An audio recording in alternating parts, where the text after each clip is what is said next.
Crash cymbals are some of my favorite percussion instruments because they make a really loud sound, and it's very fun. Now, the other problem with crash cymbals is that they make a really loud sound, and it can be a bad situation unless you know how to hit them and dampen them and really manipulate these two cymbal plates in a fashion where it can produce a really nice sound. So I have a different couple of approaches to the crash cymbal that I'd like to show you. Before I have any students play with the crash cymbals, I'll actually have them just use their hands. So I'll have their hands. We can think about our fulcrum, just kind of like our match grip on both hands. And we've started talking a little bit on timpani with French grip. So we're going to have our hands together with our thumbs up on top.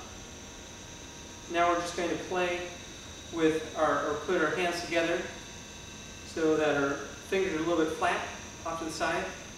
Think about having our fingers or our thumbs find where our fulcrum point is on our cymbals.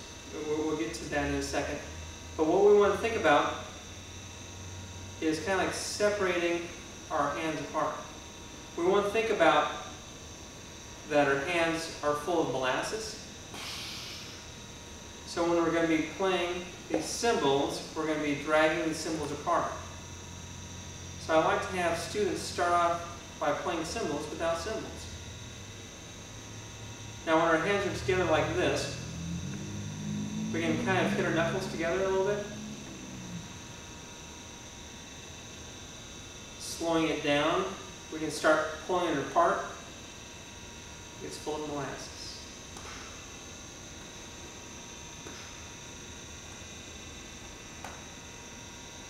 Now my approach to cymbals is kind of like cymbals are, I'm going to let the cymbals hang, and I'm thinking of this as kind of like a down approach. There's some ways that you can play with an up approach with cymbals, but this way is going to be thought of as a down approach. So I'm going to take my cymbals, I'm going to hit them together, and I'm going to release them down the ground so they're going to be laying and hanging flat. So this whole time, while you're talking to the students, have them continuously try to play your cymbals as beautifully as possible without cymbals in their hands. Then as soon as they start getting those cymbals in their hands, they're going to realize already about the techniques that are involved with playing cymbals. Okay, so we can have that approach. Now we can go ahead and have them start picking up their cymbals. We have two plates. The cymbals are typically sometimes different pitches.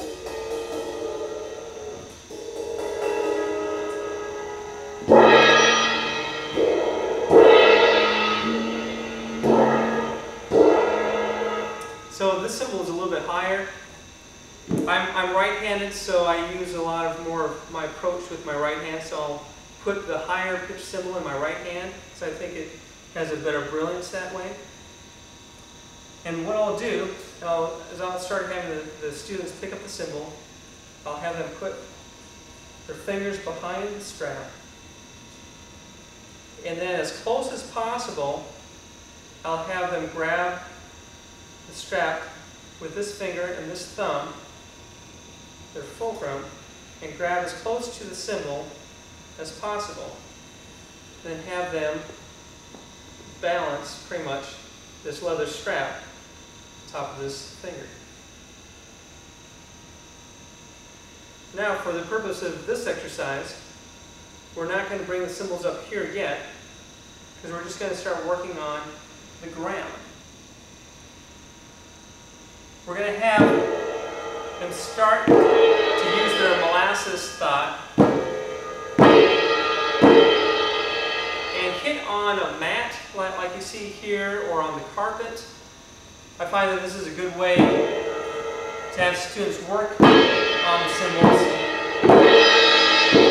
so they can feel now the drawing out, because of the way the cymbal comes from up on the ground, is a little bit heavier than if you just did without the cymbal. Try it with your left hand, and we can try it together.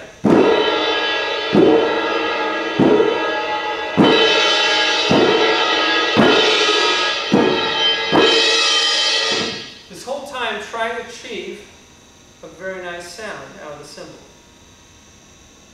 Then we can finally stand up with our cymbals and try it together. Now with both hands, we talked about how to hold this on our right hand. We can do the same thing with our left hand.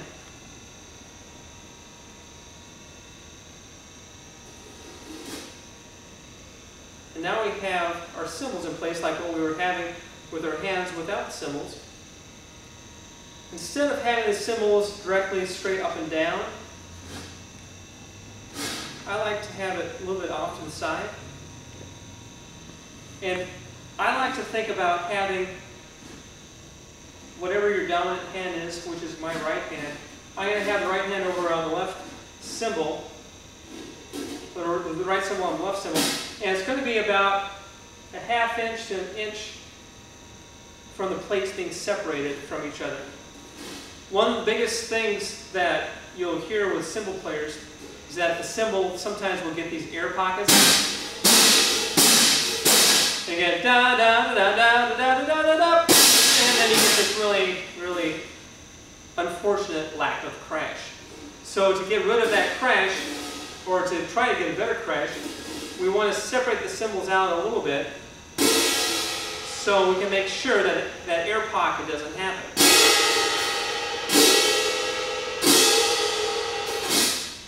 Okay, then we start with our molasses concept. And we start off slow and soft and start pulling our cymbals apart.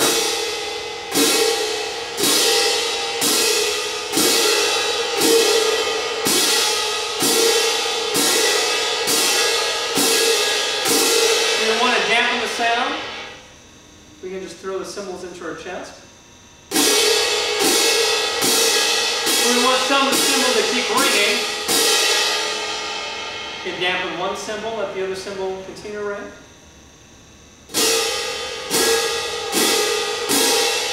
Or this concept of this downward approach. This is a process of letting the cymbals continue to ring. I'm going to hit the cymbals a few times, and I'm going to keep crescendoing with the cymbals, and then I'm going to give it a final crash. Then you'll see what I mean with this downward approach.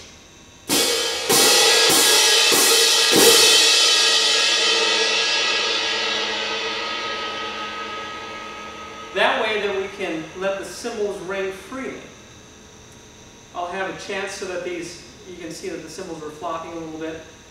They'll allow the sound vibrations within the cymbals to just do its natural course. Now the neat thing about cymbals is that cymbals will travel the direction of the plate. So here we have the cymbal going through, which I like to think about, it goes through and travels through the whole rest of the band, the rest of the ensemble. That's why I like my cymbals to go and stay more level to the ground level. Instead of having it up like this, the cymbal is going to go straight up in the air and it's not going to do a lot of good for the sound quality. So we don't want to have any like Mickey Mouse ears type thing. I like to have cymbals going through, kind of like a suspended cymbal.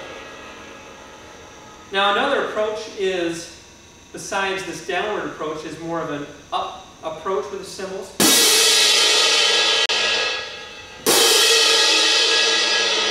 Sometimes people will feel that they like that sound thing, that it'll lift the cymbal of sound above the ensemble and travel on through.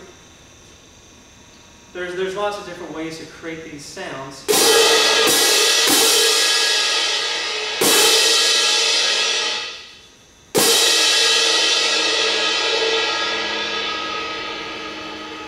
And within that, that's part of your decision on what the sound color is that you really want to create for your different ensembles or different pieces within the ensemble.